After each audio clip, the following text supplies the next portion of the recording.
আজই ডাউনলোড করুন আর এনজয় করুন আপনার পছন্দের শো। এখন ওই নিউ বাপি সাউন্ড সাপ্লায়ারই ওই অডিটোরিয়ামে ঢোকার একমাত্র উপায়।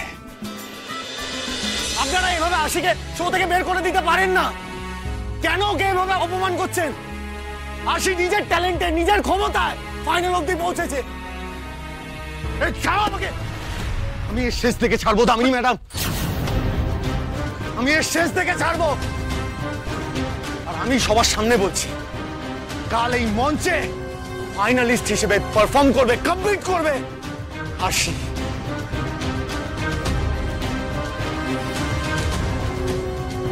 আর এই যে সায়ন্তন বাবু, আপনাকে আমি ছাড়ব না। আপনি এই দামিনী সেন শর্মার সঙ্গে হাত মিলিয়ে এটা করছেন তো? আপনার কপালে বিরাট দুঃখ আছে। দেখুন দেখুন, নিজের বউ এত বড় একটা অন্যায় করেছে, তারপরে সবার সামনে দাঁড়িয়ে কিরকম হুমকি দিচ্ছে আমাকে দেখুন। আপনারা দেখতে পাচ্ছেন একটি গানের রিয়েলিটি শোতে এসে সুপারস্টার সাক্ষ্যজিৎ চ্যাটার্জির স্ত্রী আরশি চ্যাটার্জি জাজেদের ঘুষ দিয়ে কনস্পিরেসি করার চেষ্টা করতে গিয়ে ধরা পড়েছেন। সেজন্য তাকে রিয়েলিটি শো থেকে বাদ দেওয়া হচ্ছে। আর তাই সুপারস্টার সাক্ষ্যজিৎ চ্যাটার্জি সবার সামনে জাজেদের হুমকি দিচ্ছেন। এই হচ্ছে সিংহাসন হারানো সুপারস্টারের অবস্থা। সিকিউরিটি এদের ঘাট ধাক্কা দিয়ে বার করে দিই। আরে কি ভেবেছেন বের করে দিলে আমরা চুপ করে যাব? হ্যাঁ, শান্ত হও সাক্ষ্যদা। আরে কি করে শান্ত হবো মধু? এই মহিলা কি করছে দেখতে পাচ্ছ না? আরে ওনার শত্রুতা তো আমার সঙ্গে, আমাকে ফেস করুক না। আশির সাথে এইসব কেন করছে? নিজের ছেলে দোষ করেছে, নিজের ছেলে ধরা পড়েছে বলে আমাদের ওপর প্রতিশোধ নিচ্ছে এভাবে। সাক্ষ্য প্লিজ কাম ডাউন। আমি সবার সামনে কথা দিচ্ছি, সবার সামনে কথা দিচ্ছি, আমি কাল আরশি এই স্টেজে পারফর্ম করবে, আমি ওকে মঞ্চে ফিরিয়ে আনবো। আর শুধু গান গাইবে না, ও চ্যাম্পিয়ন হবে। আর তার সাথে সাথে আপনাদের দুজনের মুখোশ আমি টেনে খুলে দেবো। সিকিউরিটি খুলে দেবো আপনাদের মুখোশ। এটা সাক্ষ্যজিৎ চ্যাটার্জির প্রমিস, প্রমিস সাক্ষ্যজিৎ চ্যাটার্জির।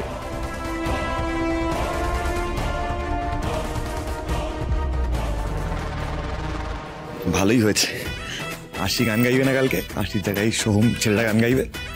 তোমার গানের সঙ্গে খড়কুটোর মতন উড়িয়ে যাবে। কি বলতে চাইছো বলো তো সাহেব? আশি থাকলে আমি জিততে পারতাম না, হেরে যেতাম। না না না না না না না না না, তা বললাম কোথায়? আর কোথায় আমার কোহিনূর হিরে, কোথায় কালো জিরে হাট। যা হয় ভালোর জন্যই হয়। আমার তো বিশ্বাসই হচ্ছে না যে আরশি এরকম কোনো কাজ করতে পারে। অসম্ভব ব্যাপার, কি করে সম্ভব? शांतंदा फिर से कोई खिचड़ी तो नहीं पका रही है? কিন্তু জানি না, যদি আরশি এটা সত্যি করে থাকে তাহলে আমাদের কিন্তু আর বাঁচাবার সুযোগ নেই। তোমার এই অপমানিত মুখটাই তো আমি দেখতে চেয়েছিলাম আরশি। সাক্ষ্যর অপমান তো আমি জাস্ট গা থেকে ছেড়ে ফেলে দিলাম। সাক্ষ্য আর তুমি দুজনে এবার অপমানের জ্বালায় কুমড়ে কুমড়ে মরো, না খেতে পেয়ে মরো। তাতে আমার ছেলের জেলে যাবার জ্বালা জুড়বে।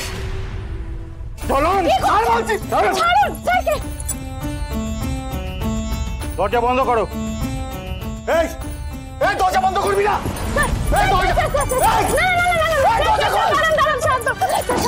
শান্তন, ওখানে যাওয়ার দরকার নেই স্যার। আশি প্লিজ আমাকে আটকিও না। ওরা সাক্ষ্যজিৎ চ্যাটার্জিকে চেনে না। একটু শান্তন, ওখানে যাওয়ার দরকার নেই স্যার, ওখানে গিয়ে লাভ নেই স্যার। সরি আশি, আমি তোমার কোনো কথা শুনতে পারবো না। প্লিজ আমাকে ছেড়ে দাও।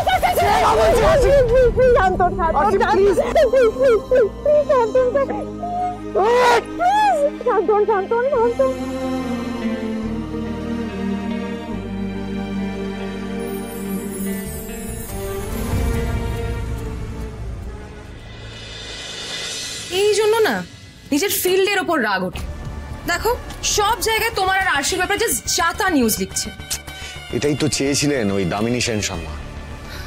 উনি ওনার চালটা ছেলে দিয়েছেন, কিন্তু আমার দান দেয়া এখনো বাকি আছে। কাল ওই সায়ন্তন মিত্রকে দিয়েই ওই স্টেজে সবার সামনে ওর অপরাধ আমি স্বীকার করাবো। কিন্তু স্যার ধরুন ঢুকেও গেলাম ওখানে, কিন্তু সায়ন্তন মিত্র অব্দি পৌঁছবো কি করে? এই আরশি এই উপায়গুলো তো তোমার মাথা থেকে আসে, তুমি এরকম টেনশন কেন করছো বলো তো? আর সেই টেনশন করার কিন্তু কোনো কারণ নেই। আমি বলছি তোমাকে, কারণ আমি জানি আমি সায়ন্তন মিত্রর কাছে কি করে যাব। কি করে? আরশি যখন সায়ন্তন মিত্রর কাছে মেকআপ রুমে গিয়েছিল, আরশি আর কাকইয়ের গানের আগে মানে ওই ফাইনালের দিন সায়ন্তন মিত্র পারফর্ম করবে। আরে বাস, তো দারুণ ব্যাপার, মানে ফাইনালের ঠিক আগে একদম। বাবা বাবা বাবা, তাহলে ও উনি তো আবার ক্লাসিক্যাল পারফর্ম করেন তো? Yes yes. কাল ওকে স্টেজেই ধরবো আমি। কিন্তু সাক্ষ্যদা, আজ যেটা ঘটেছে তারপরে তোরা সিকিউরিটি অনেক বাড়িয়ে দেবে, তাই না? তোমরা ঢুকবে কি করে? আর না ঢুকলে তো কিছুই করতে পারবে না। যেভাবেই হোক একটা না একটা রাস্তা ঠিক খুঁজে বের করতেই হবে। এই আরশি, তুমি এরকম চুপ করে দিলে আমরা কি করে কি করব বলো তো? আশি, তোমার কি আমার উপর ভরসা নেই? এ বাবা, কি বলছেন আপনি স্যার? তাহলে তুমি মুখটা ওরকম করে কেন রেখেছো? হাসি, বলছি তো টেনশন করার কোনো কারণ নেই। তুমি শুধু তোমার গানটা প্র্যাকটিস করো, ব্যাস। আমি যখন বলেছি একটা রাস্তা ঠিক খুঁজে বার করবো, কিন্তু তাতে তোমাদের হেল্প দরকার। তোমরা আমার পাশে থাকবে তো? ডেফিনেটলি, অবশ্যই। তুমি বলো কি করতে হবে। তোর কিছুই তো শুনতে পাচ্ছি না। আস্তে আস্তে কথা বলো। তুমি ওদের কথা শুনতে না পেলে ওরা তো আমাদের কথা শুনতে পেয়ে যাবে। আস্তে। এরকম একটা কম্পিটিশনে নিশ্চয়ই প্রতিদিন লাইট সাউন্ড সাপ্লায়ারের গাড়ি ভেতরে ঢোকে বেরোয়, এটা একটা রাস্তা হতে পারে।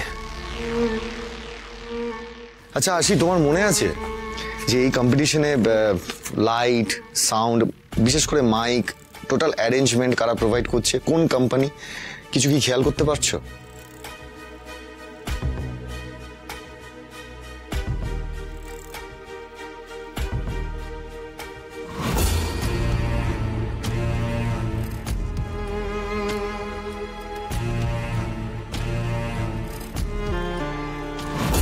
মনে পড়েছে স্যার, নিউ বাপি সাউন্ড সাপ্লায়ার।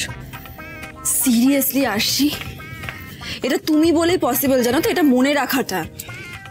আরে আমারও মনে পড়েছে, জানো তো, ওই নিউ বাপি সাউন্ড সাপ্লায়ার, তাই তো? ওদের অফিস তো আমি চিনি। Very good, very good. এখন ওই নিউ বাপি সাউন্ড সাপ্লায়ারই ওই অডিটোরিয়ামে ঢোকার একমাত্র উপায়। কিন্তু স্যার, সাউন্ড সাপ্লায়ারের সাহায্যে কি করে অডিটোরিয়ামে ঢুকবো? হাসি, সব বলছি। তার আগে আমার মেকআপের টিম আর আর্টের টিমকে আমার দরকার। আর তারপরেই এখানে কি করছো তোমরা? দুষ্টু, এত কিছু করার পরও তোমাদের লজ্জা করে না? না হ্যাঁ, তোমরা সাক্ষ্যদাদার ঘরের দরজার বাইরে দাঁড়িয়ে দাঁড়িয়ে কান পাচ্ছ? ছি ছি ছি ছি ছি ছি। এই জন্যই কথায় বলে স্বভাব যায় না মোলে। আমাদের সময়টাই খারাপ যাচ্ছে, দুষ্টুর কাছ থেকেও কথা শুনতে হচ্ছে।